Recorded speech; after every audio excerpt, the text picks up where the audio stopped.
Kita dari kelompok 2, ikutin kita yuk. Ayo.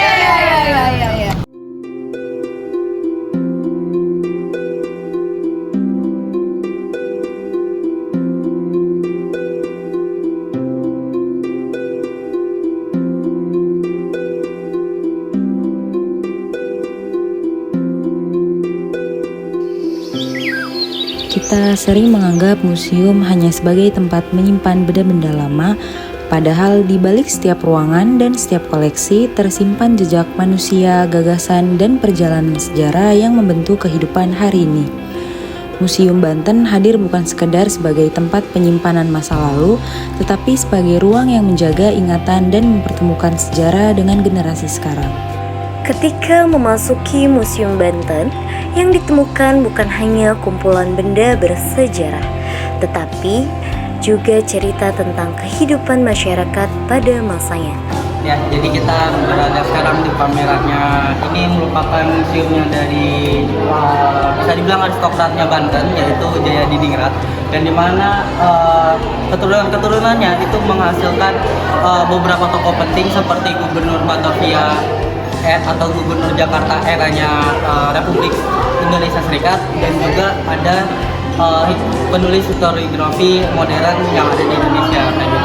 Ini merupakan peninggalan-peninggalan, ada berupa nama keluarga ataupun juga peninggalan-peninggalan keris yang ada yang disimpan oleh keluarga Jaya Diningrat. Setiap ruang menghadirkan gambaran bagaimana suatu wilayah tumbuh, berkembang, dan membentuk identitas yang tetap bertahan hingga sekarang. Setiap benda yang dipamerkan memiliki cerita, artefak, naskah, replika, hingga berbagai peninggalan sejarah bukan hanya menunjukkan bentuk fisik masa lalu, tetapi juga merekam bagaimana masyarakat hidup, berpikir, membangun relasi sosial, mengembangkan budaya, dan mempertahankan Jadi itu identitasnya. merupakan sebuah peninggalan daripada, bisa dibilang sebuah pernak-pernik daripada yang digunakan untuk misalkan kunci ataupun juga pernak-pernik yang ada di keraton kayak gitu. Ini bisa terbuat dari tembaga ataupun perak gitu, yang pada saat itu memang dikenal sebagai kepandaian daripada masyarakat Banten itu sendiri. Melalui koleksinya diamati, sejarah tidak lagi dipahami sebagai rangkaian tanggal dan peristiwa semata.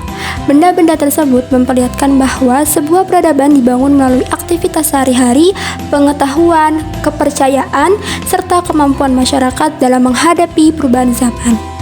Koleksi yang tersimpan di Museum Banten menunjukkan bahwa perkembangan masyarakat tidak hanya ditentukan oleh kekuatan ekonomi atau politik, tetapi juga oleh bagaimana nilai, pengetahuan, dan kebudayaan diwariskan dari satu generasi ke generasi berikutnya.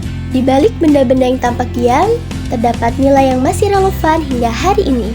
Nilai tentang kerja keras, kemampuan beradaptasi, semangat belajar, serta pentingnya menjaga warisan budaya agar tetap memiliki makna di tengah perkembangan masyarakat modern.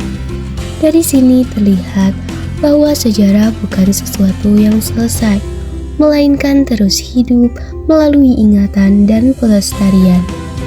Melalui observasi ini, kami memahami bahwa pembelajaran tidak selalu diperoleh dari buku dan ruang kelas. Museum menjadi media yang mempertemukan pengetahuan akademik dengan pengalaman langsung, sehingga sejarah dapat dipahami secara lebih nyata dan kontekstual. Kunjungan ini menunjukkan bahwa benda-benda bersejarah bukan sekedar peninggalan untuk dilihat, tetapi sumber pembelajaran yang membantu memahami bagaimana manusia membangun kehidupan, menciptakan peradaban, dan mewariskan identitas kepada generasi berikutnya. Museum Banten mengajarkan bahwa masa lalu tidak pernah benar-benar diam. Ia tetap berbicara melalui ruang, benda, dan jejak yang ditinggalkan. Dan selama masih ada yang mau melihat, memahami, dan merawatnya, sejarah akan terus hidup sebagai bagian dari masa kini dan masa depan.